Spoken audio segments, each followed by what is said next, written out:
mag-fill up ng form para sa application ng dual citizen. Ito yung form na pinilapan namin. Mayroon na kaming na-fill upan pero di ko na ipakita kasi iwas tayo sa mga scam. Kasi mahirap na. So ito yung form na bakante pa. Hindi pa na pinapila pa ito. Yan. Ganito siya sa embassy ng Pilipinas nung pumunta kami nga sa Madrid nung last year. So kailangan namin i-complete to. So susunod nito, ayun, back to back ang pinilipan namin ito na may ID na kasama na. Susunod nito, i-scan pa to. Tapos i-send sa kanilang email na mayroong email na binigay sa amin. Kailangan lang naman ito, ay hindi naman masyadong nabanggit, di ba nabanggit ko? Hindi naman siya madami talaga ang kailangan. Ang pinaka primary niya ay yung DNA namin na hindi siya expired. Passport pa rin na bagong passport at saka yung pinakalumang passport, kailangan nila yun. Isasama yun sa application. Tapos birth certificate may nakalagay dito. Tapos marriage certificate. Pag babae, hinihingian ng marriage certificate pag patunay na kasal siya ang mag-asawa. Pero ang lalaki din na kailangan yon. Nagsalamin ko, nag-reading class kami kasi hirap na, nagkatanda na. Tanggalin ko na lang yan. Tapos lumang passport. Magbayad pala. Pag wala kang old passport, magbayad ka ng 55 euros pala. Ito pala yun. Yun yung kailangan. Tapos ang babayaran nito ay 27.50 euro ang application. So sa tatlo, mga kulang-kulang din 100 euro. Ang mga 75 euro ang babayaran nito kasi tatlo kami. Plus, pag wala kang passport na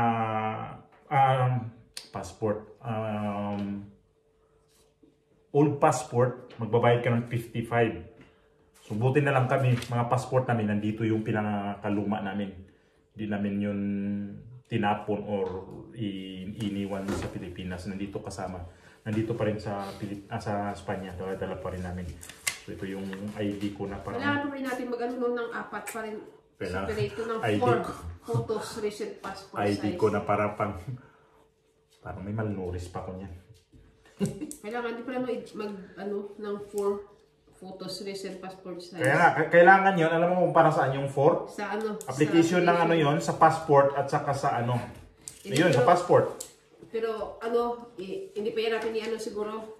Sa kanan siguro pag kunyari mag-apply, na talaga doon pag sabihin na pwede na kayo magpirma doon. Yun, dadalhin natin to yung passport, ID.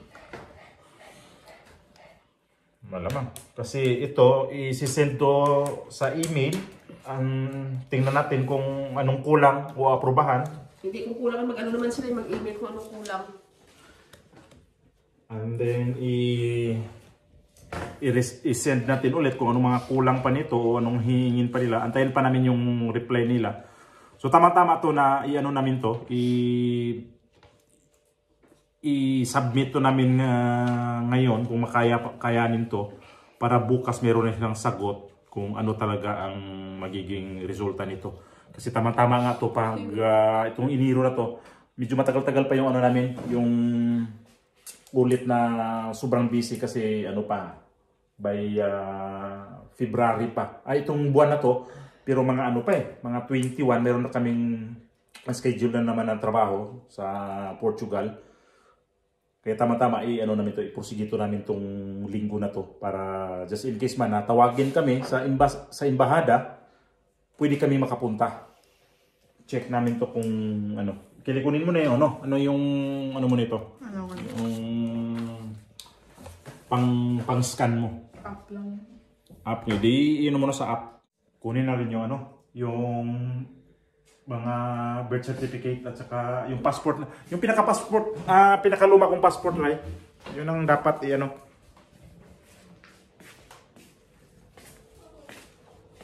Pwede yun eh. Yung... Tingnan mo akong passport. Ha? Isa-isa naman passport na lumanan. Nandyan. Dito. Ito yun eh.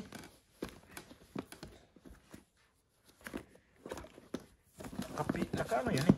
Wala ba dyan? Baba yata. Sa baba sa akin yan eh.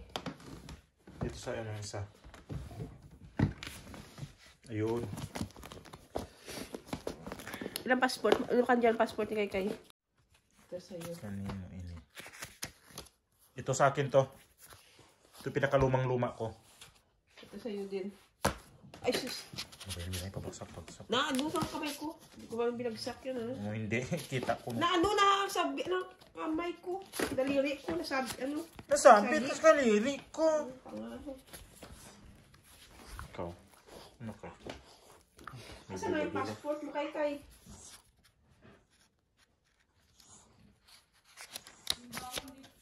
Ang luma. Dito. Asa na? Anong mas pinakaluma kay? Ito, parang mayroon pa isa eh. Yung bago sa bago. Yung ano. Luma nga, bago. Yung ano gulo nga, mo. luma, yung bago sa ano, Ang gulo mo. yung dating Yung pinakauna mo. pinakauna. Maganda yun. Wala naman kayong mga passport. Iba yung passport nyo eh. Dog passport kayo eh. Ano to? So, yun. Pero meron yun, di ba? May no? Ito sa'yo din, 2007. Ito yung gamitin ko. Ito yung scan mo. Pero meron pa akong pinakamaluma eh. Kunin mo to, mga to, para yan ang scan. July 12. Meron din ako. July 12. Saan kaya? Siguro, bako ang hinga mo.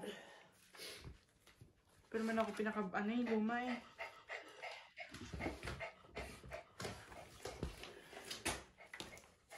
Bako. Ay, dito. Yan kay Mama Huro. Hindi yan, akin yan. Kaya lang yung... Ito? Ah, ito nga. Meron. Grabe, unang-una kong passport. Ano eh? Grabe. Ang pangit talaga. Sus ka na.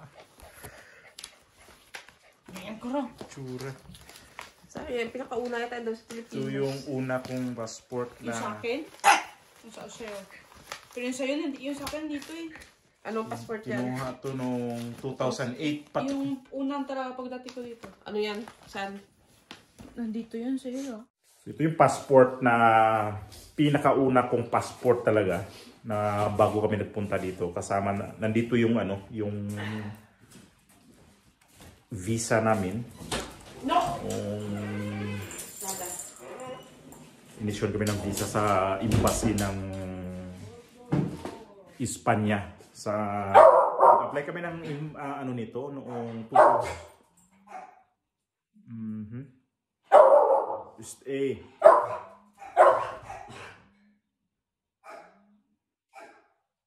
Nag-apply kami nito noong ano to eh. November 12. Ano pa talaga? Kailan to in-apply? Kailan in-apply yan? May 30 ng October? Ano to? Basta 2008 kami nag-apply ng visa.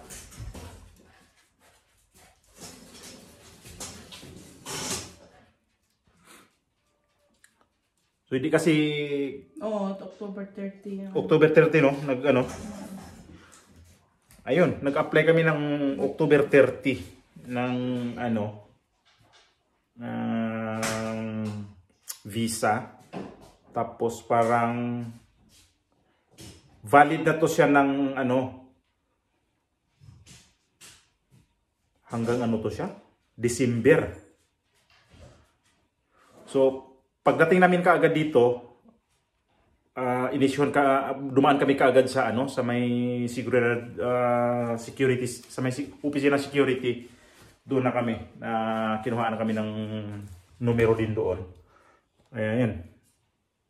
Tapos mga ilang buwan, pumunta kami ng immigration para isyuhan kami ng residence card.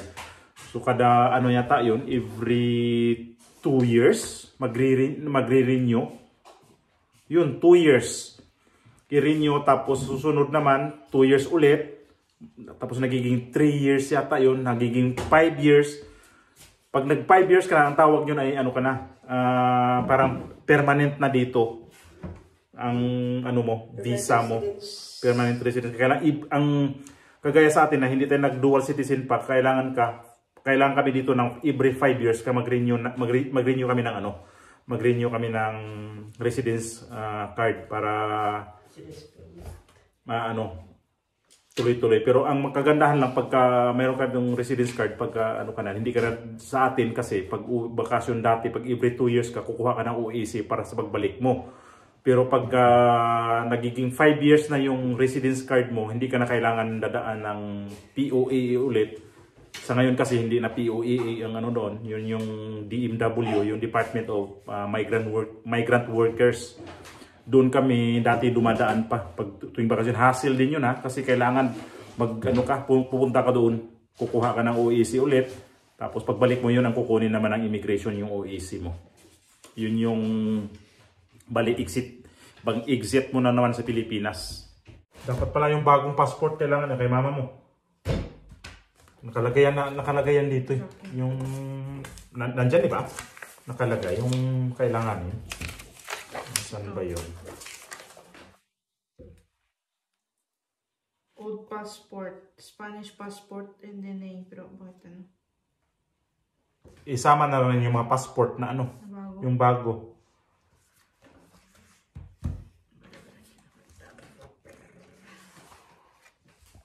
Medyo matagal lang pag nagsiyan botes kili marunong mag Mahirap kasi pag hindi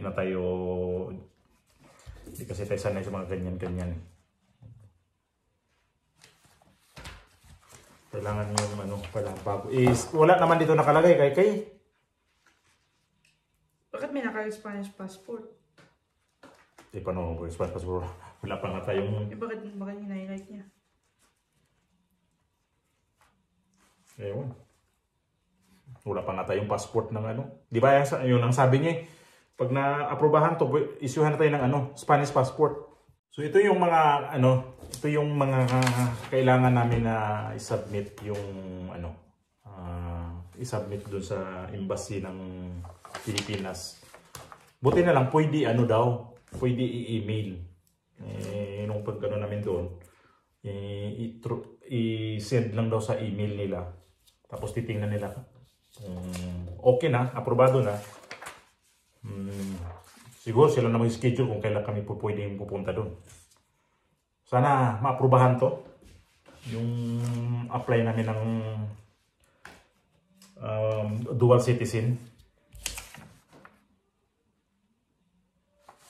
Kasi nakalagay dito, manumpa ka Ayan.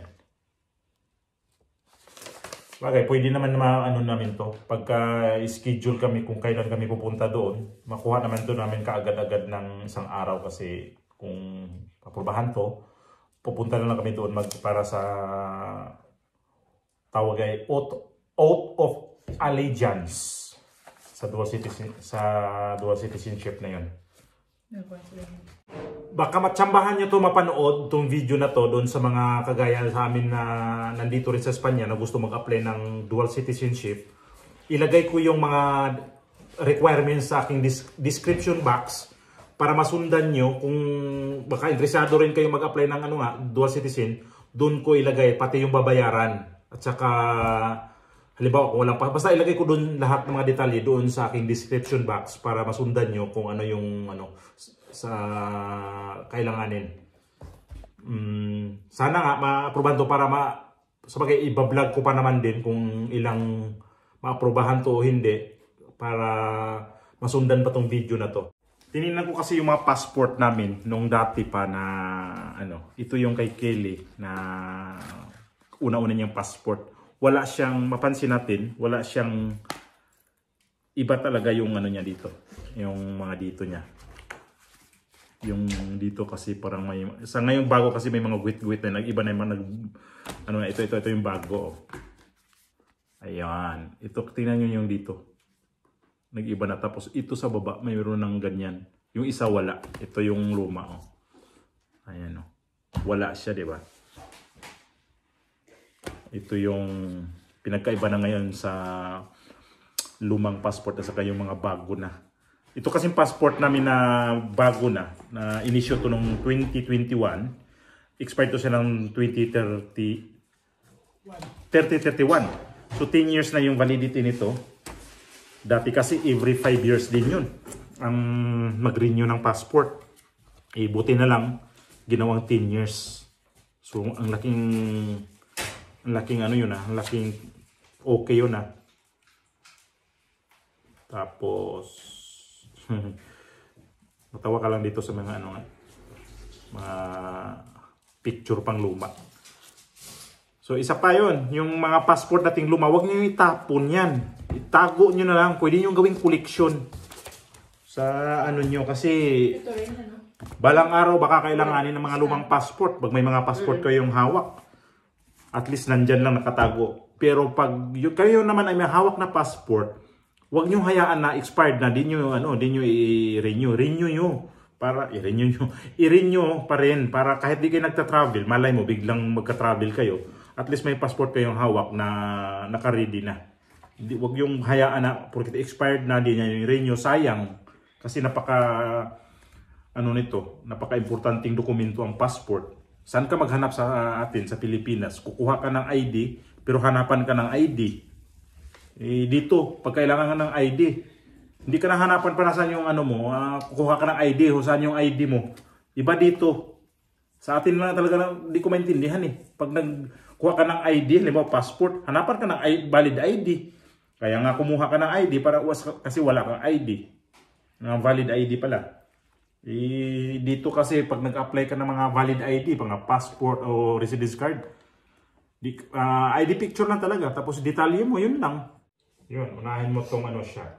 Yung application form. Yun ang unahin mo pagpadala. Tapos, back to back yun, no? Ano mo back to back? Back to back. Application form padala mo. Tapos, Pero dito, pag mag-send to dito, order. Hindi. Hindi. Kung sa'yo mo. Sa akin. Kung sa'yo muna o sa akin. Mag-send ka ng 3 beses. 3 beses na Una Wala ko ipaka.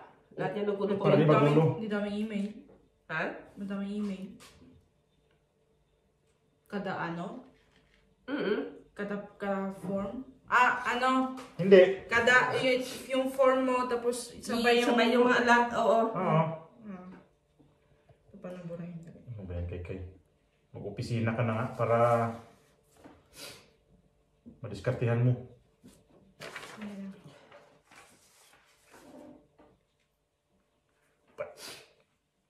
Pubahan sa lahat mo. Para pag maburahan to, bawal na magsalita ng Tagalog. Kasi Spanyol na daw eh. Ako bawal magsalita ng Tagalog? Bisayain ko pa sila. Passport mo. Kaya tuliin ko sila. Saan naman yun? Alin? Ang bagong passport. Wala din. Ayun o. Kailan ba bagong passport pa? Yung dinay din. Hindi na. Huwag kayong maingay. Hindi nga sila. Hindi nga sila. Hindi na save. Tapos Kasi walang memory nga ako eh. Ay ang dulo. Hindi sila ganun. Dito. Bakong... Hindi na save. Ikaw. Ano ka rin? Mag-apply ka rin ng dual citizen? Ha? Ikaw ba? Sus. Alas 7 na. Maganda to kasi para bukas pag to. Malaman natin kung anong response ng mga taga-embassy. Nalala mo dati sa may Dubai ba yun? O sa Qatar? Yung ginaganyan yung mga dinay natin. Kung original. Dinay ka dyan. Hindi tayo dinay. Passport. Pagka ano kasi dito, yung hindi ka residence, hindi ka residence. Kung hindi ka talaga, halimbawa, dual citizen ka na, pwede na yung tawagin dine. Yung, ano bang meaning ng dine? Kaya Dokumentasyon. Identidad. dine, dokumentasyon nasyonal, Identidad. mga ganon. Pag ni, nasyonalidad, National, national identidad extra. kasi iba eh, yung dito, mga tao dito sa Spain, ang tawag sa kanilang mga residence card ay DNI. DNI. DNI ang ano dito eh, DNI. Pero kami, hindi kami tawagin DNI. Nye ang sa amin. Iba yung ano di ba kaya pas bago. Iba yung Bago tawag passport. sa ano namin. Residence card kasi hindi kami ano eh, hindi renew pa ng 5 years eh. National. Dito kasi sa kanila, every 10 years ang pagre-renew nila. Tapos ang maganda lang dito sa kanila, dahil sa ano sila, sa mga police station sila nagpupunta. Ang may ano ka. Pag nag-renew, Yun nga. doon sila pupunta. Pag kami naman, doon sa immigration, yung pinuntahan namin nung last day, doon kami pumunta. Dito sa kanila, magkuha sila ng mga schedule magkuha sila ng online schedule. Doon sila sa mga ano, May mga record ito kang kitang-kita. malalaking police station, mga headquarters ng mga lalaki. Tapos ang dito, halimbawa, mayroon kang ano, kahit mga foreigner dito, halimbawa ako na may huli ako sa traffic na hindi ko binayaran, violation sa traffic pala, hindi ko binayaran. Pag renew ko ng ano, residence card, kitang-kita na hindi ako nagbayad. Hindi ako pwede mag-renew ng residence card hanggat di ko babayaran yun. Ang masama pa nun, may penalty. Kailangan magbayad ka ng penalty. Yung penalty mo, mag-penalty ulit, mag-penalty hanggat mag-penalty, ilang beses yung mag-penalty, interest na mag-interest. Yun yung ano dito. Yun yung kailangan na bantayan mo talaga pag nagkaroon ka ng mga ganyan mga violation. Bayaran na agad kasi pagka nag-renew ka, kahit sila dito, pag nag-renew sila, pag hindi sila kapagbayad sa mga obligasyon nila, hindi sila pwedeng i-renew kasi meron silang obligasyon na hindi bayaran. Kaya, bawa sa atin, kung ganyan ang gobyerno na marunong, hindi tayo nagbayad ng buwis sa lupa natin, tapos pag nag-ano ka, na may i-renew ka na ano, titingnan o kaya nag-business ka, tapos, ang daming bagay na pwedeng makikita talaga na na hindi ka nagbabayad sa gobyerno. Yan, makikita talaga. Kahit nagda-drive ka sa Pilipinas, dati naranasan ko yan sa LTO na chine-check yung may huli ba. Yung iba na kasabayan ko natin nag-renew ng driver's license na may huli. Hindi naka-renew hangga't di nagbayad ng yung yung violation nila. Ganun din dito. Sandali, ikaw. Bakit sa'yo ng Fincalanaga de Santa Teresa, yung sa amin ni Kay Calle, Las Navas de Santa Teresa? Ewan. Iyon yung nilagay ko sa application ko. Sa amin, ganun din eh. Ewan. Fincalanaga? Yung nakalagay doon, Las Navas Mali yan. de Santa Teresa. Ayan, skili nagsisend na sa embassy. Kaninong una, yung pangalan ko. Sa'yo. Bigay, maaprubahan kaya. Sarap ng buhay dito, no? Sana all, tapos dito pa sa baba. Ito ba isa rin hanggang? Tulog. Ilat pala mata. Ayun. Tapos, nandito na naman yung isa. Asay si Sepuro. Sarap ng buhay nyo, no? Piguti. Doon yan sila sa kasi nandun yung pusa na kasing kulay nito ni Prada. Meron? Oo, meron nga puti. Tsaka kasing kulay ni Prada. Yung ulo niya puti. Diyan kanina. Yan yung si Puro nandito sa sa kwarto yata nila ni Kelly. Silipin natin dito. Dyan nga. Anong gawa mo dyan? Boo! Ayos sarap ng buhay Malamig ba? Hindi naman eh. Alas 7:19.